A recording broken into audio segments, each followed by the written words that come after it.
Bom, rapidamente, o que a gente vai conversar? A gente vai falar sobre o chamado empreendedor dentro das empresas. Então, como é que os profissionais das empresas podem empreender sem assustar o presidente da empresa achando que eles vão embora e vão desistir das coisas, né? E aí o que a gente fez? A gente criou meio que um conceito que faz com que o empreendedorismo seja desmistificado. E que eu vou contar um pouquinho de como isso foi criado. Rapidamente contando um pouquinho da minha história, eu comecei com treinamento muito cedo, eu terminei minha pós-graduação e já comecei a dar aula. No ano seguinte que eu dava aula, eu já comecei a fazer treinamento em company, e a partir daí eu fui entendendo como é que as empresas se relacionavam com essa questão do empreendedorismo. E eu tinha uma relação muito complexa com o empreendedorismo, porque eu sempre tive empresa, eu nunca fui um funcionário. Então, só para ter uma ideia, assim, eu teve uma época, sei lá, de 2000 para cá, eu montava uma empresa por ano, minha, que eu era sócio. Porque surgiu oportunidade, eu me juntava com alguém e tal, e era uma coisa natural para mim, apesar das pessoas se assustarem.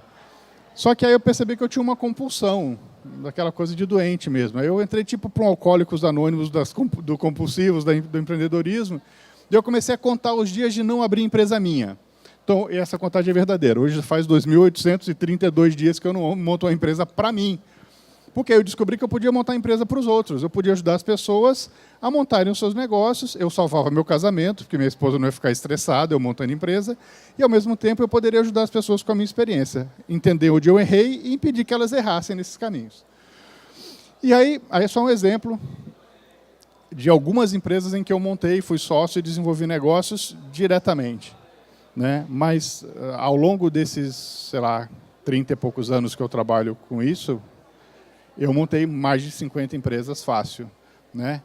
E eu trouxe algumas para vocês verem. Então. Mas o que eu queria falar é que as pessoas têm meio que essa coisa do empreendedorismo e não percebem. Quer ver? Trouxe 3 exemplos aqui.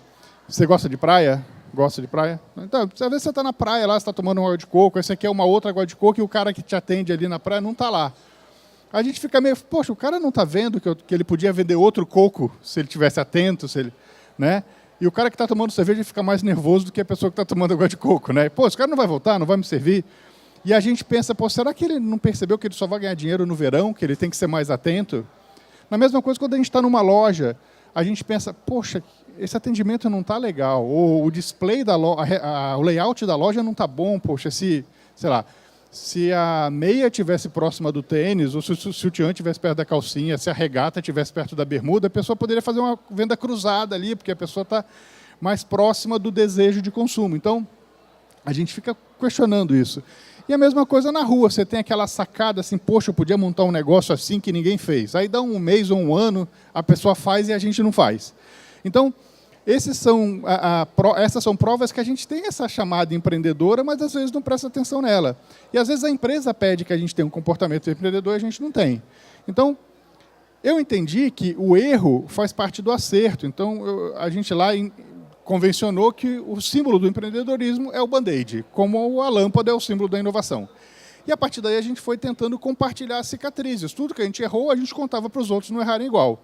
Seja nos nossos negócios, seja nos negócios dos clientes. A gente vai num cliente, a gente também atende empresas muito grandes, a gente vê que aquela empresa errou tal coisa.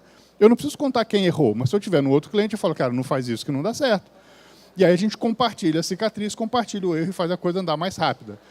Então, a partir daí surgiu o que a gente chama de empreendedores compulsivos, que é uma iniciativa que tem mais de 8 anos e que no ano passado impactou mais de 2.000 pessoas, diretamente atendeu mais de 9.450 pessoas em eventos, pegou 80 donos de empresa ou pessoas para serem mentoradas que tinham sacadas de negócio que queriam ajuda e participamos de um monte de coisa aí, exatamente para ajudar as pessoas. A ideia mais é ajudar do que convencer de qualquer coisa. Por quê? Porque a gente quer só compartilhar a experiência.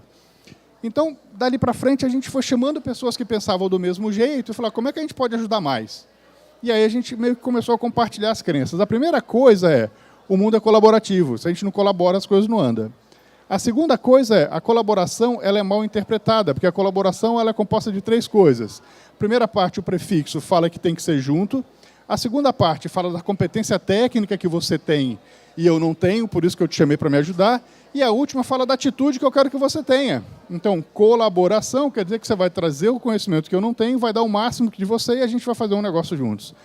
E a partir daí que as pessoas começam a entender o sentido de colaboração, surgem esses conceitos de coworking, co-creation, collaboration, e como tem gente espalhada e tem muita gente, surge o conceito de crowd. Então, muita gente colaborando, crowd creation, crowdsourcing, crowdfunding, então um monte de gente que tem ideia e pega dinheiro dos outros, um pouquinho de cada um, para montar um negócio. Só que tem uma outra coisa que a gente acredita também, é que a educação já começou e vai substituir o marketing. Então, seja o endomarketing ou o marketing convencional, a educação vai fazer essa transição. Hoje a gente já consome, quando a gente tem um content marketing, alguma empresa ensina a gente a fazer um prato. E no meio da receita eu uso o tempero daquela marca. É uma educação e ao mesmo tempo ele está substituindo o marketing. É muito mais delicado do que eu falar assim, compra tal tempero. Né? Isso dentro das empresas também. Se eu faço uma ação de conteúdo e eu faço com que os meus colaboradores entendam melhor alguma coisa, eu estou engajando com muito mais propriedade. E é isso que a gente faz quando a gente fala de empreendedorismo e de desenvolvimento de negócios. Uma outra coisa que a gente entende é que quando você está montando um negócio, antigamente a gente tinha aquele conceito que tinha que ficar pronto para ir para o mercado. E agora a gente tem que montar um pilotinho e aí vai colocando no mercado, deu errado, conserta aqui e tal. Mas você não se machuca muito. Por quê? Porque você gradativamente vai corrigindo as coisas que você quer fazer. Então, dentro desse conceito, a gente começou a fazer coisas e surgiu um negócio que a gente chama de jornada empreendedora, composta de 5 etapas. E aí eu primeiro tenho que entender quais competências eu tenho, quais eu preciso desenvolver, que é a parte do autoconhecimento. Depois que eu sei quem eu sou, eu vou decidir o que eu quero fazer, então eu vou modelar o meu negócio, pode ser um departamento da empresa, pode ser uma nova empresa para mim, pode ser um produto que eu quero desenvolver dentro de uma empresa que eu sou funcionário, tanto faz. Depois que eu entendo as competências que eu tenho e preciso e o que eu quero fazer, eu vou para a terceira etapa, que é fazer um plano de ação, fazer essa ideia decolar. Então, eu coloco os responsáveis, os prazos e tal, e, por fim, eu monto os meus indicadores de operação para saber se está tudo direitinho, está tudo andando corretamente. Pô, mas tem um último ali, tem um futuro. Tem, porque essa ideia que eu criei agora provavelmente não vai estar viva daqui a 5 anos. Ela tem que ser ajustada o tempo todo, porque as pessoas consomem de maneira diferente, interagem de maneira diferente com os produtos e serviços que a gente oferece. Daí foi surgindo desdobramentos. Então, para cada uma dessas etapas, a gente tem conteúdos necessários, tem competências a serem desenvolvidas e tem materiais. Eu trouxe alguns exemplos só. A gente tem um canvas para modelar um negócio. A gente tem o que a gente chama de mobile para construção de valor. A gente tem uma mandala para definir a relação com o mercado e a gente tem uma outra mandala para definir os valores de quem toca o negócio. Então, ele vai entendendo o que ele precisa fazer, quais competências ele tem que ter, como ele tem que se relacionar e vai ficando mais claro, mais transparente como ele vai fazer, seja ele dono ou não do negócio.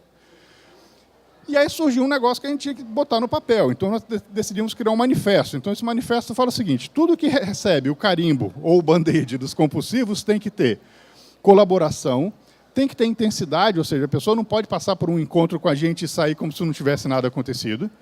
Tem que ter ética, porque a gente não pode cruzar esse limite. Tem que ter delicadeza, porque às vezes tem atrito, né? A gente discorda ao longo dos treinamentos, da sua ideia, do seu modelo de ver do mundo, mas a gente não pode se agredir, tem que ter delicadeza.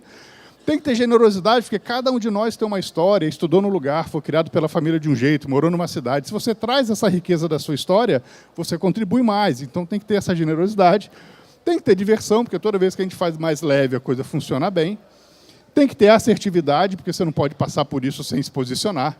E, por fim, tem que ter protagonismo, porque se depois que isso acontecer, você não implementar, a coisa não vai funcionar. Ok. Tendo isso, meio que, sabe assim, eu vi a luz. Aí as coisas começaram a acontecer. Então, a gente foi chamado para falar num TED, eu comecei a fazer palestras em congresso, comecei a fazer convenção de empresa. Então, assim, não importa se o cara é dono ou se ele é colaborador, as pessoas queriam saber como isso funcionava. Aí eu comecei a falar com empreendedores que tinham ideia, então aí era só modelagem de negócio. Depois comecei a pegar os funcionários da empresa e colocar o conceito empreendedor, então comecei a fazer team building para grandes empresas. Aí os alunos falaram, não, agora eu quero saber também, vem falar para a gente. Aí comecei a falar universidade. E aí as coisas foram andando e a gente foi construindo um novo modelo de se relacionar com o empreendedorismo. Porque esse mundo que está aí é um mundo completamente diferente. Então o primeiro ponto nosso é, se você não muda, você morre. Se a gente olhar a evolução da Abril agora, era a maior gráfica e distribuidora de revistas do país, hoje ela é uma distribuidora, ponto. Ela tem serviço de assinatura, você pode assinar vinho pela Abril, você pode assinar um monte de coisa. Por quê? Porque ela é expert em assinar, já que a gente não quer mais a especialidade dela de imprimir. Então, a gente está usando uma outra competência que ela tem. Mas tem empresas como, como a Toms, que é uma marca de sapato americana, que para cada sapato que você compra, ela calça um pé descalço na África. Ou Como a Airbnb, que ela pega a sua casa, que só dá despesa, que você paga aluguel, condomínio, e você pode gerar receita nela, a ponto de ter mais oferta de apartamento pelo Airbnb do que na rede hoteleira existente na região. A mesma coisa com 99 táxis, você tem uma plataforma, assim como o Uber, né, que quem quer oferecer o serviço, quem quer consumir, e aí você começa a ter soluções, eu começo a colocar outra causa. Esse pessoal aqui da Big Green, ele pega um espaço físico que você tem, sei lá, o teto desse centro de convenções, ele monta uma horta, produz a salada, vende para as pessoas que moram no entorno e gera receita de sustentabilidade. 99 Jobs inverteu como a gente funciona, você fala o que você quer na empresa, aí eles acham a empresa que tem o que você gostaria de trabalhar, e não o contrário. E aí alguns projetos que eu ajudei a criar de alunos. Então, eu tenho uma aluna que criou, a Tereza é a avó dela, que ensinou ela a fazer tricô, e ela criou um coletivo de mulheres que fazem tricô, ela faz a coleção, ela faz o design, elas produzem e ela vai lá e vende. Esse é um cliente meu que tem um aplicativo que montou uma empresa no Uruguai para rastrear o consumo de cannabis no mercado americano, que eles usam para fins medicinais, e você não tem nenhuma pesquisa científica de medicina para saber, sei lá, se a pessoa tem Parkinson e se aquela dosagem ajuda para o tremor ou não. Então, quando a pessoa registra, essa informação volta para o médico e volta lá para o laboratório farmacêutico que produziu. Então, eles querem ser a maior fonte de dados científicos e médicos do mercado americano do uso desse princípio. Esse é um outro parceiro que já montou o produto que está trazendo para o Brasil. Sabe o Shazam, que acha música? Ele criou um Shazam de sapato. Você tira a foto do sapato, ele diz quanto custa, qual é o lugar mais próximo que vende e tal. Essa é uma outra aluna que pediu demissão de uma empresa de cosmético para montar uma empresa que só faz biscoitos, uma receita de cada país do mundo. Então, chama Biscoiteca, ela explica por que essa receita representa o país e ela começa a te oferecer novos serviços. Ela começou com venda online, ela já tem loja, já tem 2 carrinhos para eventos e está pensando agora em abrir assinatura, você faz uma assinatura mensal. Então, entendendo como esse mundo funciona, como as pessoas interagem, eu acho que a gente não tem limite para fazer. Então, o que a gente entendeu? Primeira coisa, quando eu estou construindo uma solução, ela tem que passar por uma colaboração para eu pegar a percepção de todos e, a partir daí, um entendimento. Ou seja, ok, como é que esse coletivo aqui entende esse problema, ou entende esse desafio, ou entende essa situação do mundo. E aí a gente vai e oferece uma solução e uma experiência completa. Eu peguei um exemplo aqui. O SoundHound é igual o Shazam, então você ouve a música e tal, e é uma coisa que eu vivenciei. Eu estava no táxi, e aí tocou uma música muito bacana, que eu não conhecia, eu coloquei lá e ouvi a música. E aí apareceu no meu celular, você não gostaria de ouvir essa música no Spotify? Eu falei, oh, que legal, quero. Aí começou a tocar no Spotify. E na Spotify tem uma função chamada Behind the Lyrics. Está tocando, ele vira a capinha do CD, coloca a letra ali, depois conta quem produziu e tal. E aí, no meio, numa dessas viradas, falou assim, essa banda fará um show aqui em São Paulo nos próximos meses. Você não quer comprar o ingresso? Eu toquei, ele me jogou para o Tickets for Fun. Em 3 cliques. Ele percebeu que eu me interessei por uma música e me ofereceu uma experiência do ingresso. Então, se eu tenho inteligência integrada e competências complementares, nada impede que eu chegue onde eu queira. Seja num projeto pequeno, numa coisa grande como isso, ou dentro da empresa onde eu trabalho. E aí eu gosto muito de Ratatouille, e o Gusteau falava, né, qualquer um pode cozinhar. Então, eu gosto de parodiar, qualquer um pode empreender. Basta combinar propósito, dedicação e preparo, e, claro, alguns band-aids, porque ele não vai acertar de primeira. Né?